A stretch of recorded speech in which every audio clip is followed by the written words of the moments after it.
So hello welcome everyone, welcome to our channel. तो हम लोग अभी हिस्ट्री की चैप्टर नंबर 3 को डिस्कस कर रहे हैं 6th क्लास की एनसीईआरटी से।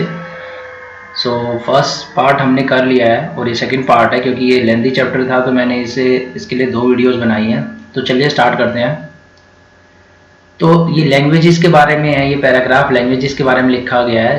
तो लिखा गया है कि संस्कृत जो है इंडो यूरोपियन लैंग्वेजेस का पार्ट है, और बाकी भी कुछ इंडियन लैंग्वेजेस है जो इंडो यूरोपियन लैंग्वेजेस का पार्ट है, जैसे हिंदी, कश्मीरी, गुजराती, आसामीज, और कुछ एशियन लैंग्वेजेस भी है जो इसी फैमिली का पार्ट है, पर्शियन, और बाकी many European languages as well. तो English, French, German, Greek, Italian, ये सारी की सारी इंडो यूरोपियन फैमिली से बिलोंग करती है, यानी हमारी संस्कृत भी इन लैंग्वेजेस से किसी ना किसी तरह कनेक्टेड है।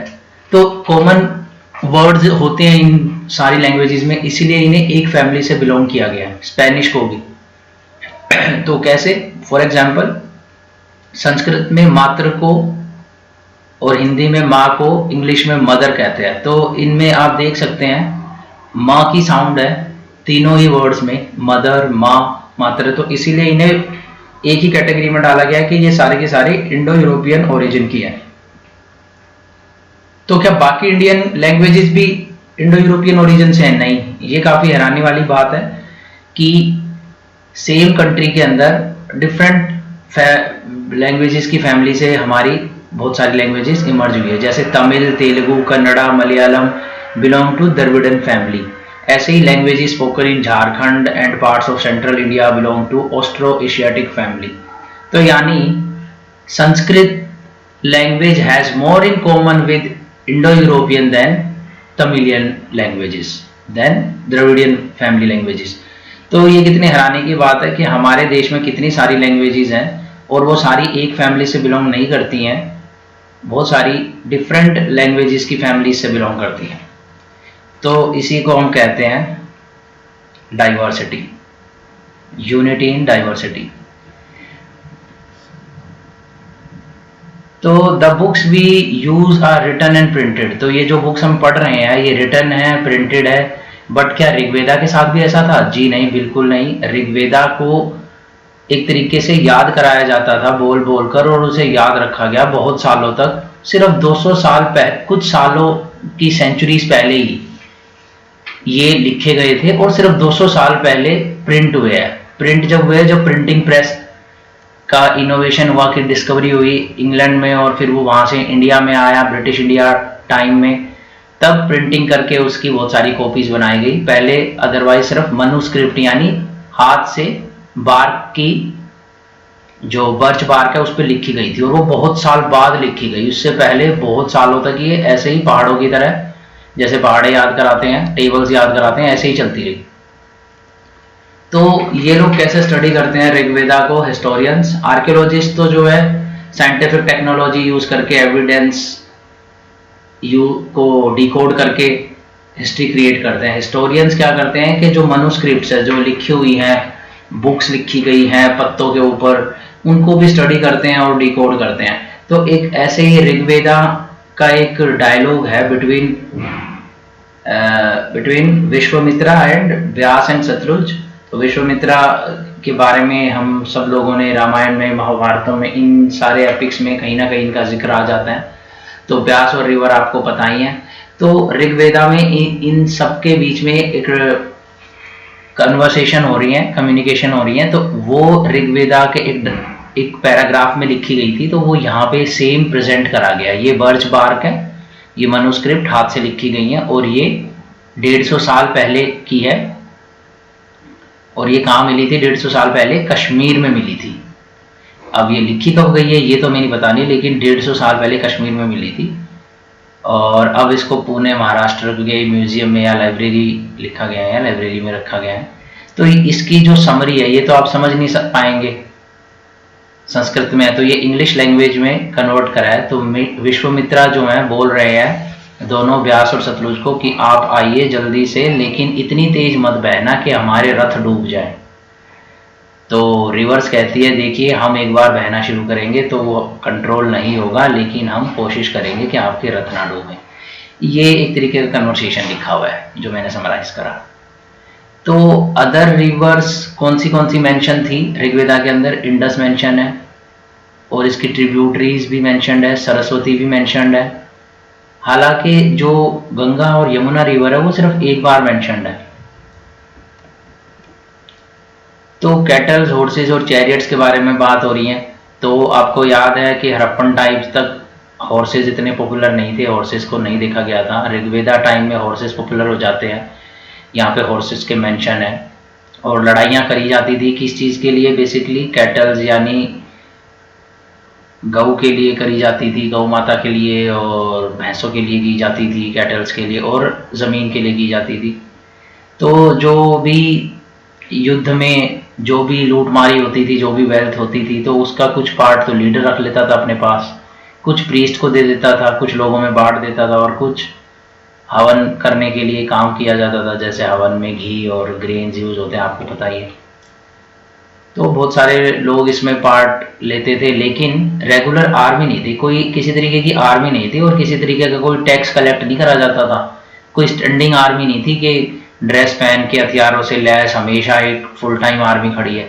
जब भी युद्ध होता था तो सारे लोग एक साथ मिलते थे और बातचीत करते थे, और उनमें से सबसे स्किलफुल जो वॉरियर होता था उसे लीडर बना दिया जाता था। तो ये जो लीडर था वो राजा की तरह नहीं था, ये सहमति से बना हुआ राजा था। वैसा राजा नहीं था, ऑटोक्रेट टाइप राजा नहीं था कि जिसने ताकत से सबको दबा रखा हो स्टेट में और कंट्रोल ले रखा हो। ये सबकी सहमति का राजा बना हुआ होता था। तो इसीलिए डेमोक्रेटिक टाइप का सेटअप था थोड़ा।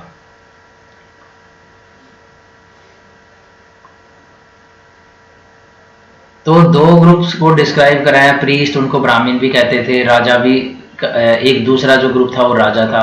तो ये जो राजा थे मैंने आपको बता दिया, टैक्स कलेक्टरी करते थे, और इनके पास बड़े महल नहीं थे, आर्मीज नहीं थी।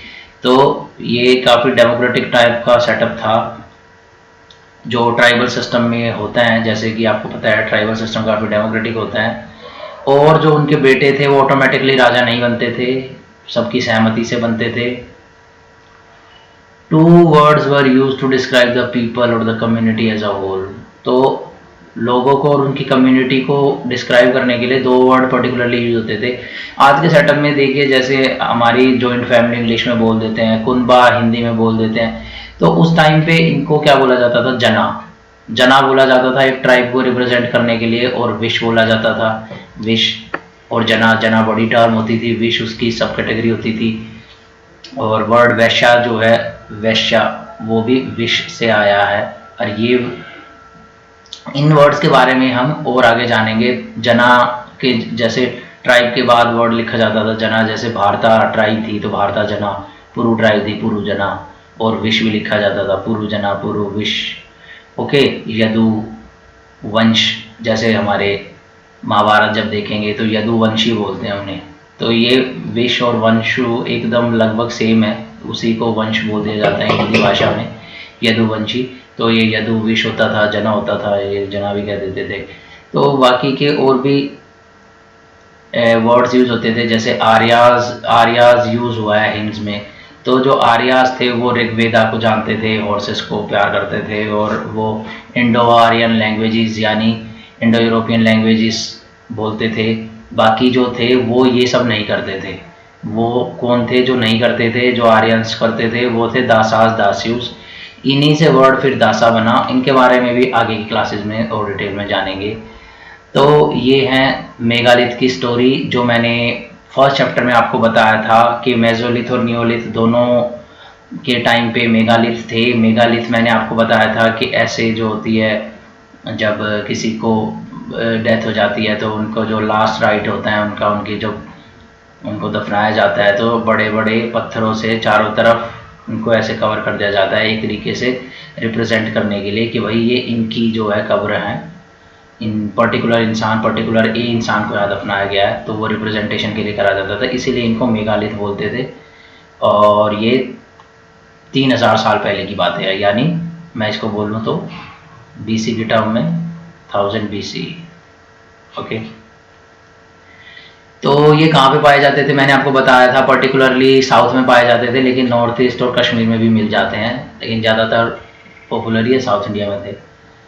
तो देखिए जैसे मैंने डायग्राम बनाया था, इन्होंने डायग्राम भी दिया हुआ है। ये देखिए बड़े बड़े पत्थर है चारों तरफ। ओके, ये इनकी जो है कब्र है।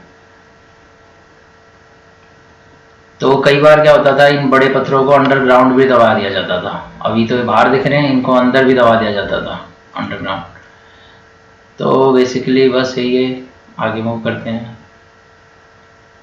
तो जैसे कि पोर्ट के बारे में, पोट्री के बारे में बात हो रही थी, तो ब्लैक और रेड वेयर पॉपुलर होने लग गए थे। अब देखिए, अब नई जो चीज़ आई थी इस टाइम में, मेगालिथ पीरियड में आयरन आ गया था। जबकि हमने देखा था हड़प्पा कल्चर में आयरन नहीं था, यानी 1000 साल पहले आयरन आ चुका था। ओके, तो हॉर्स के इक्विपमेंट है ये, जैसे ये आयरन का डैगर है, ठीक है। Iron equipment found from megalith burial. तो यानी 1000 बीसी के करीब आयरन आ चुका था। और ये मेगालिथ बरियल यानी जो कब्र थी मेगालिथ पीरियड की, जो मेगालिथ के नीचे जो कब्र होती थी उसमें ये पाए गए हैं। डैगर पाया गया है, खंजर एक तरीके का, एक्सिस कुल्हाड़ी एक टाइप की, ये सारे आयरन के थे। तो सोशल डिफरेंस भी थे काफ़ी। आप देखेंगे कि किन्हीं कब्रों में तो बहुत कम सामान था, क्योंकि जैसे हमने देखा था जो कब्र होती थी वो बिलीव करते थे पहले के लोग कि वो मरते नहीं हैं बाकी, बल्कि कहीं और चले जाते हैं और वहाँ पे उन्हें ज़रूरत पड़ेगी अपने सामान की, तो उनके साथ उनका सामान, बकरी वकरियाँ खाने के लिए और कुछ खाने का सामान और कुछ उनके जो थे ज्वेलरी वगैरह दे दिए जाते थे, रख दिए जाते थे। तो कुछ कब्र में पाया गया कि बहुत सारी ज्वेलरी पाई गई, यानी कुछ गोल्ड और 2 स्टोन बीड्स, 4 कॉपर बैंगल। तो इससे ये पता चलता है कि स्टेटस में डिफरेंस था, यानी अमीरी गरीबी थी, क्योंकि सब में एक जितना सामान नहीं मिल रहा था, तो किसी में ज़्यादा था। तो ऐसा हो चुका था कि किसी के पास ज़्यादा पैसा था, किसी के पास कम था। तो अब उसके बाद जो है इसमें जो इम्पोर्टेंट है वो इनाम गांव की बरियल साइट है। इनाम गांव जो है कहाँ पे पाया जाता है, महाराष्ट्र में। और जो ये कौन सी रिवर के पास है, घोड़, GHOD, घोड़ रिवर, जो कि ट्रिब्यूटरी है भीमा की, और भीमा किसकी है, कृष्णा की। ये मैंने बस आपकी इन्फॉर्मेशन के लिखा है। इट वॉज ऑक्यूपाइड बिटवीन 3600 से 2700 साल पहले थी ये बनी, 3600 से 2700 साल पहले। ओके, तो यानी क्या हुआ, वही हो गया ये आपका 700 BC टू 1300 BC हो जाएगा लगभग। ओके, तो इस टाइम पे यानी मेगालिथ पीरियड में ही, जब मेसोलिथ भी चल रहा था और कुछ जगह नियोलिथ था, तो उस टाइम पे इनाम गांव की जो बरियल साइट थी, इसमें क्या क्या पाया गया ये देखिए, इसको रीड कर दें। Here adults were generally buried in the ground, laid out straight, सीधे करके उन्हें लटाया जाता था, दफनाया जाता था। और जो उनका सिर होता था वो नॉर्थ डायरेक्शन की तरफ होता था। Sometimes burial were with in the house, तो कि घर के अंदर ही कई बार दफना दिया जाता था, घर के अंदर ही खोदा जाता था और वहाँ पे दफना दिया जाता था। और कुछ वेसल्स जिनमें खाना वाना पानी वगैरह रख दिए जाते थे, जैसे मैंने आपको बताया था। ये लोग बिलीव करते थे कि आगे वो जाके दूसरा जन्म होगा उनका किसी और ग्रह पे। One man was found buried in large 4-legged Cliff jar in the courtyard of 5-roomed house, तो 5 कमरों वाले घर के कोर्टयार्ड में एक का शव मिला दफनाया हुआ। दिस हाउस, इस हाउस में कमाल की बात ये थी कि ग्रेनरी भी थी, जहाँ पे गेहूं रखे जाते थे या चावल स्टोर किए जाते थे। और जो बॉडी थी वो क्रॉस लेग्ड पोजीशन में थी। तो इनाम गांव की अगर कभी बरियल साइट के बारे में आता है तो आपको पता होना चाहिए कि 5 रूम का घर था और वहाँ पे ग्रेनरी भी थी, ये पूछा जा सकता है। अब स्केलेटल स्टडीज कैसे करते हैं, देखिए क्या पता है, क्या आपको पता है कि लड़की और लड़कों की जो बोन्स होती है उससे आप डिफरेंस कर सकते हो कि ये लड़की की बोन है या लड़के की? नहीं, आप नहीं कर सकते हो। आपको नहीं पता चलेगा कि लड़की की बोन है या लड़के की बोन है। तो कैसे पता करते हैं ये लोग, जो आर्कियोलॉजिस्ट हैं, तो इन्होंने बेसिकली क्या फिगर आउट कराया है, ये फिगर आउट करा है कि जो हिप्स की बोन होती है ना, पेल्विक एरिया जो होता है वो वुमेन का ब्रॉड होता है, लार्ज होता है, उसकी ब्रेड्थ ज़्यादा होती है। और रीज़न क्या होता है, ताकि उनको इसलिए भगवान ने ऐसे बनाया है क्योंकि उनको वही बच्चों को जन्म देना होता है। तो जन्म देना आसान हो जाता है अगर भाई हिप्स की बोन ज़्यादा स्ट्रॉन्ग होती हैं और पेल्विक एरिया ज़्यादा ब्रॉड होता है। तो वुमेन की हिप्स की जो स्ट्रॉन्ग बोन्स होती है स्ट्रॉन्ग और पेल्विक एरिया ज़्यादा ब्रॉड होता है। तो अगर कोई ऐसा स्केलेटन मिला है तो वो मान लिया जाता था कि वो वुमेन का ही होगा, क्योंकि स्टार्टिंग में क्या था, कुछ लोग कहते थे कि अगर किसी स्केलेटन के साथ अगर कोई ज्वेलरी है तो वो वुमेन की होगी, बट ऐसा ज़रूरी नहीं है, कुछ मेन भी ज्वेलरी पहनते थे। तो इसलिए ये बेटर वे है, मतलब बेटर एग्जामिन करने का तरीका था ये पेल्विक बोन को मेजर करके चेक करने का। और ये एक चरक जो थे हमारे पुराने टाइम में फिजिशियन थे आयुर्वेदा से रिलेटेड 2000 साल पहले, तो इन्होंने किताब लिखी थी चरक संहिता। इसमें 360 हड्डियों के बारे में जिक्र किया गया है, लेकिन आज के मॉडर्न मेडिसिन पहचानती हैं सिर्फ 200 हड्डियाँ होती हैं इंसान के शरीर में, तो ये 360 कैसे हो गई। तो इन भाई साहब ने क्या करा कि जो जॉइंट्स और कार्टिलेजेस थे और जो दांत थे उनको भी बोन समझा था और उनको भी बोन काउंट कर लिया, इसलिए इनकी नंबर ऑफ काउंटिंग बढ़ गई। तो occupations at Inamgaon have found seeds of archaeologists have found seeds of wheat, barley, pulses। तो यानी खेती होती थी और ये सारे चीज़ें मिलती थी, राइस भी था, पल्स भी था, मिलेट्स था, सीसम था, और जानवर यानी डोमेस्टिकेशन भी होता था, कैटल्स, बफलो, गोट, और इनको भी खाया जाता था, और फ्रूट्स भी थे, बेर, आंवला, जामुन, डेट्स। दैट्स इट, बस ये चैप्टर खत्म हो गया फ्रेंड्स। अब लास्ट में ये है कि चाइना के बारे में कुछ लिखा हुआ है 3500 साल पहले। तो चाइना में जब हमारे यहाँ पे जिस टाइम में राजा जो था डेमोक्रेटिक सेटअप में चुना जाता था और राजा के पास एब्सोल्यूट पावर नहीं थी, सबकी मर्जी से चुना जा रहा था ट्राइबल सेटअप में, तब चाइना में क्या हो रहा था कि चाइना में एक्चुअल जैसे बाद में हमारे राजा थे वो अपनी मनमर्जी के मालिक और वैसे टाइप के राजा थे, और वो क्या करते थे, हड्डियों पे लिखवाते थे स्क्राइब से, जो लेखक होते थे। स्क्राइब बेसिकली लेख करने वाला होता है, लेखक, तो वो उनसे हड्डियों में लिखवाते थे। और ये क्या करते थे, इन हड्डियों पे लिखने के बाद कि क्या राजा जंग में जीतेंगे, क्या इस बार फसल अच्छी होगी, उसे आग में डाल देते थे, और फिर आग में डालने के बाद हड्डियां तड़क जाती थी, उनमें क्रैक्स आते थे। फिर ये बंदे जो थे क्रैक्स को स्टडी करते थे और बताते थे कि राजा हारेगा या जीतेगा। तो कई बार ये गलत भी होते थे या फिर सजा भी मिलती थी, क्योंकि कोई साइंटिफिक तरीका तो था नहीं है। तो और क्या बताया गया, the Kings lived in palaces. तो हाँ, हमारे राजा तो उस टाइम पे लीडर थे सिर्फ, उनके पास कोई पैलेसेस भी नहीं थे, लेकिन इनके राजा पैलेसेस में रहते थे, उनके पास काफ़ी क्वांटिटी में वेल्थ थी और ब्रॉन्ज वेसल्स थे। बट इन लोगों के पास एक कमी थी, ये लोगों को आयरन नहीं पता था, इन लोगों ने भी आयरन यूज़ नहीं किया था।